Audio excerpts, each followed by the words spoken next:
I'm a vet, and I was raised in a household where my mother and father, my mother was a nurse, my father was a doctor, a GP, and always raised in alternative medicine. So when I went to college, I rejected that because that's the way my parents thought about these things. So I thought, right, now I'm going to go and learn the science. So I did 6 years at Edinburgh. After about 3 years, I got a bit bored with the whole thing, just ingesting information and regurgitating information. So I did a BSc in pathological sciences, all the ologies, immunology, bacteriology, microbiology. So I came out and then went into practice initially thinking, this is fantastic. I've got all this science behind me. I can actually treat disease. I'm at the leading edge here.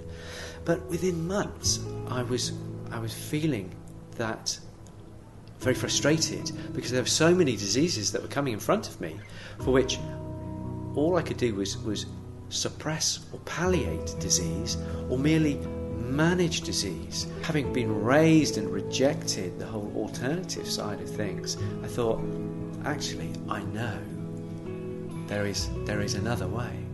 Processed foods are often made from byproducts, and they are put through processes where they're exposed to very high temperatures and very high pressures in order to create a uniform, thoroughly mixed product at the end of it. Different foods have different constituents, but I like to use a diet where I know exactly what the meat is because I can see it. I want to know what the vegetables are because I can see them. And then I know exactly what the dog is eating. Why feed blind when you can feed raw feed where you can actually see what's going into your dog? It's a big question, the safety of food. And the way I approach it is to say that there are risks with whatever food you feed. If you feed a convenience food, if you feed a processed food, then most dogs and cats will develop tartar and dental disease.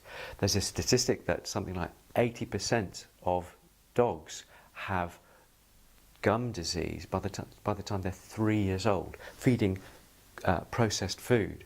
So those dogs, therefore, every year, 3 years, will need a dental, and so there is a risk there with having a general anaesthetic and having those teeth cleaned up. But also, in between the dentals, those animals are going to have this mouth full of tartar and pus and dripping into the bloodstream.